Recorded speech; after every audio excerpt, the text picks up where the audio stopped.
Now see, when I get ready to paint the garage, obviously I'm going to have to do some patching and some other stuff and all that. But then once I cut the new paint into here, it's going to be easy for me to cut the wall paint into the edge of the door casing rather than cutting the casing into the new wall paint. Does that make sense? That's why I did that edge. And that's why I didn't really care if I got just a little bit of paint on the wall. That's fine, okay? Because I'm going to be painting this later, okay? Even if I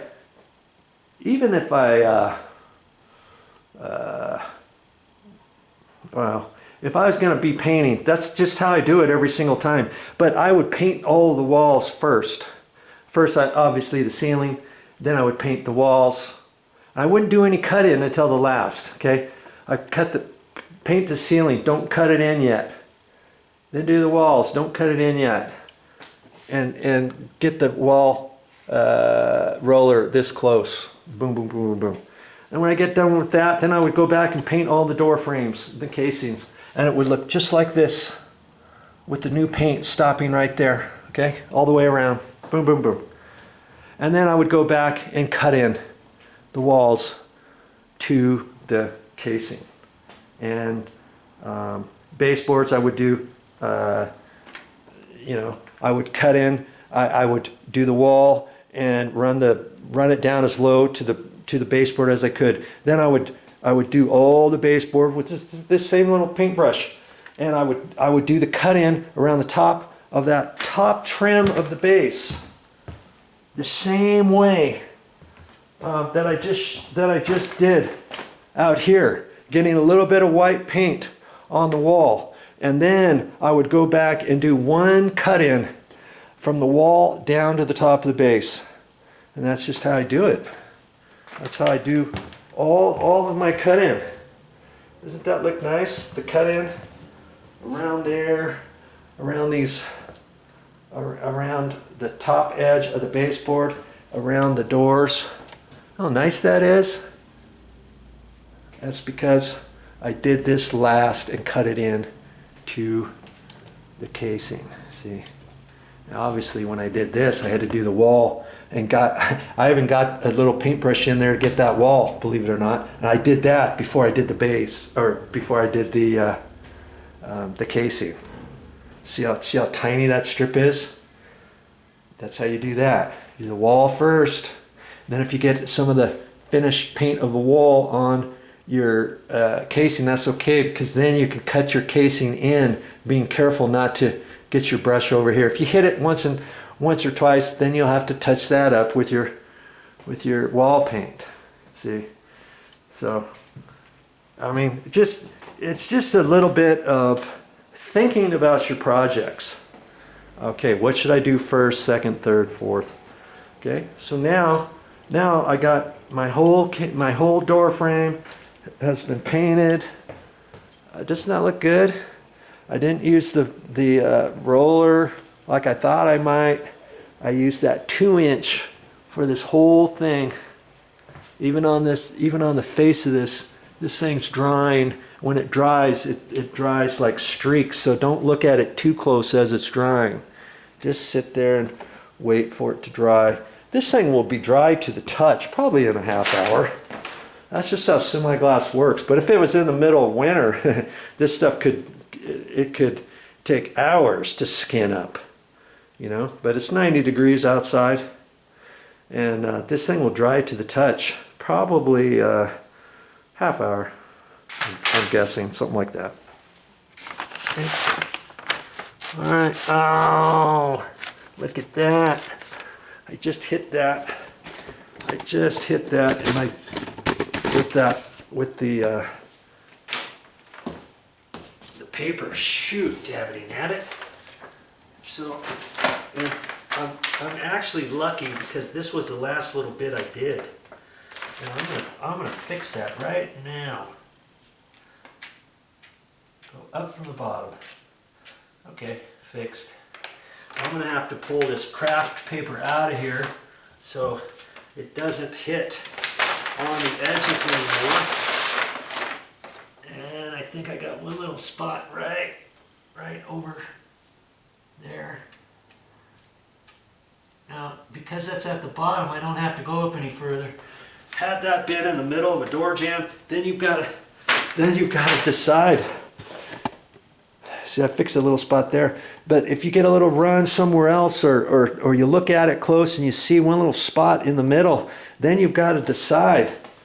If you got a little spot here, you've got to decide, okay, how am I going to fix that? And if this is tacking up, I would not recommend trying to blend this in, you know, just right here. I would hit that, and then I'd get a little bit more paint, and I would do this whole edge, this whole jamb from edge to edge, and I would do from top to bottom so that you wouldn't see that, especially if it's at eye level. You know, I mean, you just have to decide how good of a project do you want, and get her done. You want to touch it up later and have somebody see it, or you see it and you know you could have done a better job than that. Okay, whatever. The good thing is you have complete control over what you're doing with your painting now. Okay? All right. So I am done with this door. I am done with this door jamb. And look, I didn't get any paint inside, down at the bottom, any of that. I have to let that dry before I pull up that masking tape. I don't want to pull the masking tape up when anything's wet because it could drag up on there, or I could start getting it all on my hands and all that kind of stuff. I'll pull this up tonight, or after it's dry, okay? And so I'm looking, let's look at my watch here. It's it's 1:08. See? I got done painting that. That took me about an hour and a half painting that whole thing. And I could have done it a little bit quicker without making a video, but maybe at least an hour a door frame, or a little bit more, hour and a half per door frame. How many door frames you got? And that's how long it's going to take you to get all that done. Okay? See this here? Look at that. Doesn't that look nice? I mean, I could almost leave it at one coat and be done with it. Well, I put 2 coats in the other side, and I can see little sanding marks from before and stuff. And when I lightly sand this now and put another coat on, I'm not going to see any of that stuff either, because I did some extra sanding and extra work on here because it's a door that we use all the time from the garage into the condo. So that's why I thought I'm going to put 2 coats on this thing. Okay, so I'm ready to do that. I'm not going to show you any of that. You know how to do that now, right? Yes, you do. Okay.